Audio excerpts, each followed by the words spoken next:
जय जगन्नाथ नमस्कार आपण मानक आउ एक नुआ ब्लॉग क्रियांस फैमिली को स्वागत आशा कर समस्ते भल थे आम भलरे अच्छू तो ये देखु पकोड़ी रेसिपी आपण सहित तो आम सेयार करूँ पाग तो आपमि जानते खरा हो सहित वर्षा हो तो मन हो खाली यार छोटे छणाछुणी खाइबा को तो आपण घरे पूरा सिंपल पियाज थी कंचा लंका थी भूर्सुआ पत्र बारे भी थी ताकू नहीं आम आज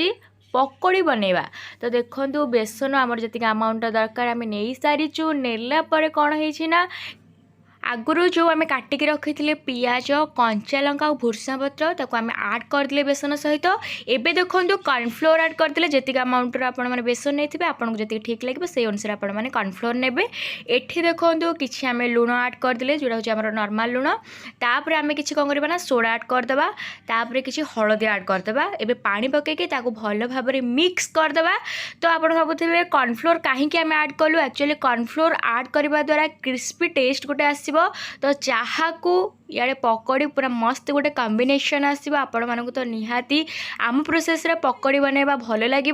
जदि भल लगे निहाती आम प्रोसेस रे पकोड़ी बनातु घरे ता सहित आमको कमेंट माध्यम जनातु आम प्रोसेस रे आपण माने जो पकोड़ी बनैले केमिति एक्चुअली लागिला तो आमर गोलाइबा प्रोसेस स्टिल कंटिन्यू अच्छी कारण भल भाव जदि आम गोलेबा तार गोटे परफेक्ट कॉम्बिनेशन आसो जहाद्वारा पकोड़ीटा पूरा भल भाव में आमर छाणी हेब तो देखो गोलेबा प्रोसेस तो कंटिन्यू अच्छी तो आपण आड़े वर्षा होची ना निहाती कमेंट माध्यम जनइबे जमती खरा होची ता सहित टिके वर्षा होची पूरा मस्त लगुच किंतु जदि एमती टिके वर्षा बारंबार हम तो आहरी बढ़िया लगे तो फाइनाली देखु आम जो सब पकईलु बर्तमान हो सारी आम जो मिश्रणटा तो एबे देखु कड़े नहीं सारी तेल भी गरम हो सारी तो देखु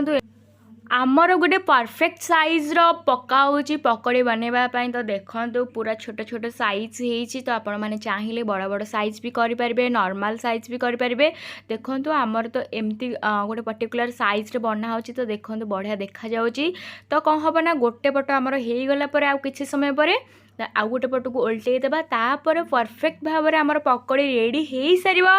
तो आपण मैंने निहाती थरे बेल बुड़े चाहा सहित पकोड़ी माड़ करूँ तापर तार गोटे परफेक्ट जो आसब कॉम्बिनेशन आपण मानक तो निहाती भल लगे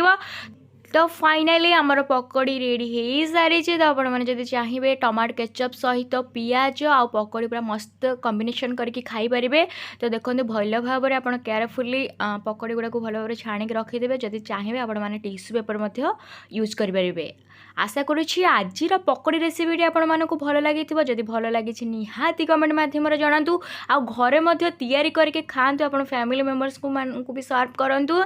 तो जो मैंने आम चैनल को एत सारा भल पाइबा देइछन्ती आम चैनल को सपोर्ट करछन्ती आम चैनल को सब्सक्राइब करछन्ती से अशेष अशेष धन्यवाद एमती ही भल पाइबा सपोर्ट कले आम आगू बढ़ी पारिबु। जय जगन्नाथ।